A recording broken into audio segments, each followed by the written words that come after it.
नमस्कार, सभी को प्रणाम। श्री गुरु चरण कमलेभ्यो नमः, श्री गुरुभ्यो नमः। आज गुरु पूर्णिमा के अवसर पर मैं उपस्थित हूँ।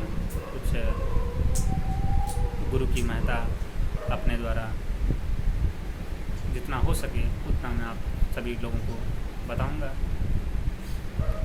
गुरु पूर्णिमा, आज गुरु पूर्णिमा है और इससे पूर्व कल व्यास पूर्णिमा थी,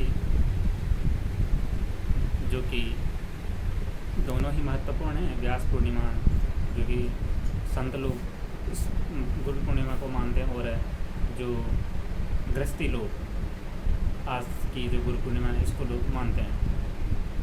तो गुरु के विषय में वर्तमान परिप्रेक्ष्य में देखा जाए तो गुरु का वो सम्मान आज नहीं रहा जो पहले होता था, परंतु फिर भी हम शास्त्रों में गुरु की महिमा का वर्णन सुनते हैं, देखते हैं। अर्थात गुरु कौन है, गुरु किसे बनाया जाए, गुरु कैसा पाया जाए, ये सब शास्त्रों में मिलता है। तो गुरु भी शास्त्रों में अनेक प्रकार से बताए गए हैं कि कौन गुरु है। एक तो वो गुरु होता है जो हमें बचपन में वर्ण रूपी अक्षरों का ज्ञान करवाता है। एक गुरु वो होता है जो 16 संस्कारों में, हमारे संस्कृत परंपरा में, हमारे सनातन धर्म परंपरा में 16 संस्कारों का महत्व, उसमें यज्ञोपवीत संस्कार, जिसमें कि जो यज्ञोपवीत संस्कार करवाता है उसको वहाँ भी एक गुरु बनाया जाता है। और दूसरा गुरु जो हमें आध्यात्मिक ज्ञान देता है, आध्यात्मिक की ओर हमें जो प्रवृत्त करता है, उसको भी वहाँ पर गुरु बताया गया है। इस प्रकार गुरु की व्याख्या शास्त्रों में बहुत विस्तृत है।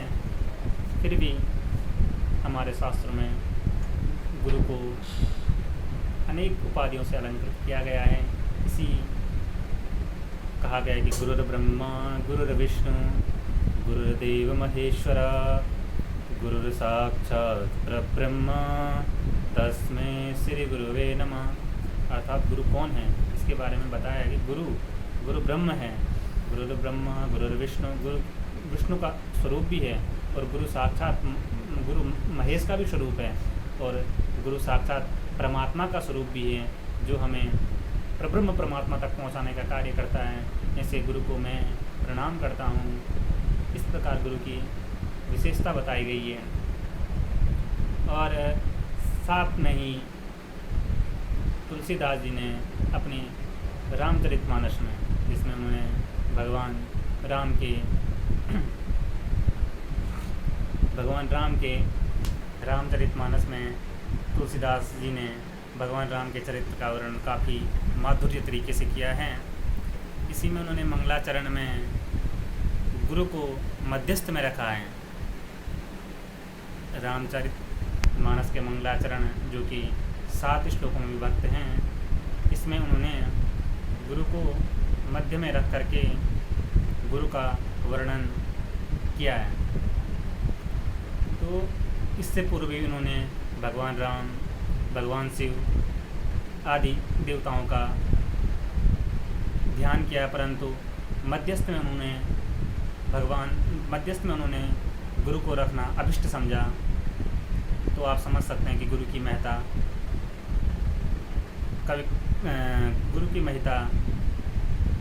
महत्ता संत शिरोमणि तुलसीदास जी ने किस प्रकार की है।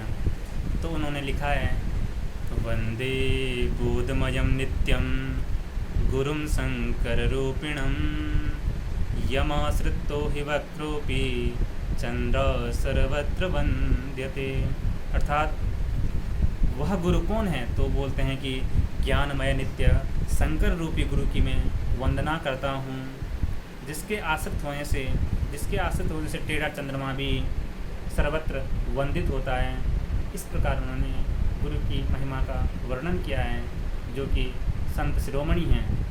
तो आप समझ सकते हैं कि जब तुलसीदास गुरु की महिमा इतनी करते हैं, तो आम जनमानस के लिए गुरु की महत्ता समझना काफ़ी कठिन होता है।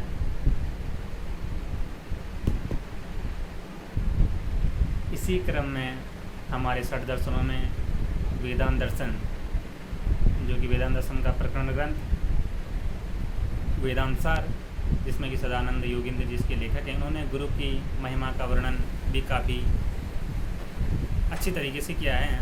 उन्होंने गुरु को के बारे में कहा है कि अर्थतोप्य द्वयानंद नतीत द्वैत भानतः गुरु नारद्य वेदांत सारम वक्षेयतामृति। उन्होंने कहा कि मेरे गुरु अर्थतोप्य अद्वयानंद हैं, अर्थात एक ब्रह्म को मानने वाले हैं, अर्थात वो ब्रह्म और परमात्मा में भेद नहीं करते हैं। वो केवल एक ब्रह्म, एक एव ब्रह्म अस्ति द्वितीयो नास्ति, इस प्रकार का उन्होंने कहा है।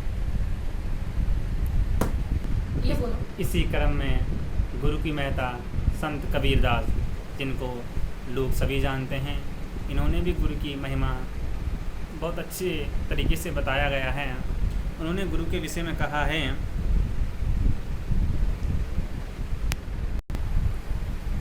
तो कबीरदास जी ने गुरु की विशेषता बताया है कि यह तन विष की बेलरी, गुरु अमृत की खान, शीश दिए जो गुरु मिले तो भी सस्ता जान। इस प्रकार उन्होंने गुरु की महिमा बताई है कि यह शरीर जो तो विष की लता है। उन्होंने बोला कि यह शरीर तो विष की लता है, इसमें विष भरा हुआ है।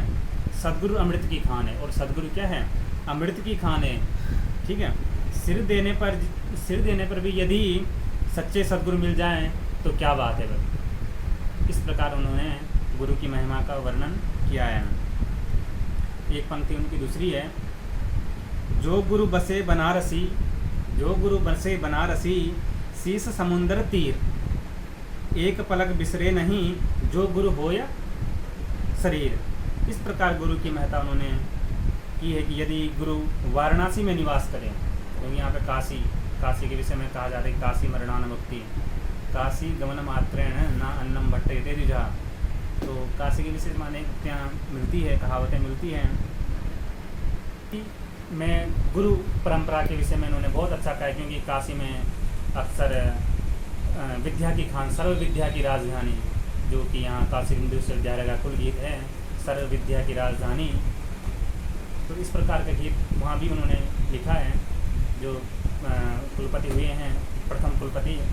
तो इन्होंने भी जो गुरु बसे बनारसी, शीश समुंदर तीर, एक पलक बिसरे नहीं, जो गुरु हो या शरीर। तो ये इन्होंने बोला कि यदि गुरु बनारस में मिल जाए और शिष्य समुद्र के निकट हो, परंतु शिष्य के शरीर पर गुरु का गुण होगा, वह गुरु एक क्षण भी नहीं भूलेगा। इस प्रकार उन्होंने गुरु की विशेषता बताई है। और इसी क्रम में गुरु के विषय में और कुछ शास्त्रों में जो चर्चा की गई है कि धर्मज्ञो धर्मकर्ता च सदा धर्मपरायणः तत्त्वेभ्यः सर्वशास्त्रार्थे देशको गुरु रुच्यते। अर्थात गुरु कौन है? गुरु के विषय में बताया कि वो गुरु क्या होता है? वो धर्मज्ञ होता है, वो धर्मकर्ता होता है, अर्थात वो धर्म को जानने वाला होता है, और वो क्या होता है? धर्म का परायण करने वाला होता है, और सर्वशास्त्र में वो हमें जो ज्ञान रूपी तत्वों को हमें बताने वाला होता है। ऐसे गुरु को क्या हम प्रणाम करना चाहिए? ऐसे गुरु को हमें ढूंढना चाहिए। ऐसे गुरु मिलते हैं, बहुत कम है। वैसे तो गुरु आज हैं वर्तमान परिस्थिति पर, वो जो गुरु पहले रहते थे, उनके भाव जो होते थे वो आज के गुरुओं में कम ही देखने को मिलता है। परंतु गुरु तो गुरु है। गुरु की एकलव्य की कथा आपने सुनी होगी। द्रोणाचार्य जी ने उनसे गुरु दक्षिणा के रूप में अपना अंगूठा दान करने को कहा था, और एकलव्य अपने गुरु की इतनी सी बात उन्होंने अपना अंगूठा काट दिया था। तो आप गुरु की महिमा समझ सकते हैं। और रामचरितमानस में भी चौपाई में रामचरितमानस की चौपाइयों में भी गुरु के बारे में कहा गया है कि गुरु बिन भवनिधि तरहि न कोई, जो बिरंज शंकर सम होई। अर्थात कि गुरु बिन भवनिधि तरहि न, अच्छा गुरु वो हैं जो हमें भव सागर से पार करते हैं, और जो बिरंज शंकर सम होई। इस प्रकार इन्होंने गुरु की विशेषता बताई है। अर्थात और भी शास्त्रों में अनेक पंक्तियाँ मिलती है कि गुरु क्या है, कैसा बनाना चाहिए, इस प्रकार मिलते हैं। और एक अंतिम पद मैं आपके सम्मुख प्रस्तुत करूँगा कि गुकारा स्वंधकारस्तु रुकारस्तेजसा उच्यते अंधकारा निरोधत्वाद गुरुरीत्या विधीयते। अर्थात गुकारस्व अंधकारस्तु, अर्थात गुरु क्या होता है, गु का अर्थ यहाँ पे अंधकार लिया गया है, और रुकारस तेज उच्यते, अर्थात रुकार रू का अर्थ यहाँ पे तेज लिया गया है। अर्थात गुरु वो है जो हमें अंधकार से हमें तेज रूपी प्रकाश की ओर ले जाता है, वही गुरु है। अर्थात वही हमारे सद्गुरु हैं, वही हमारे सच्चे परमात्मा हैं, क्योंकि गुरु के बिना ज्ञान पाना आसान बात नहीं है, क्योंकि गुरु एक तरीके से हमारा ब्रह्म परमात्मा का ही स्वरूप है। अब इतना ही कहकर मैं गुरु की विशेषता ज़्यादा ना करके इतना ही जितना मैंने उचित समझा इतना ही आपके सम्मुख प्रस्तुत किया। धन्यवाद। श्री गुरु चरण कमलेभ्यो नमः।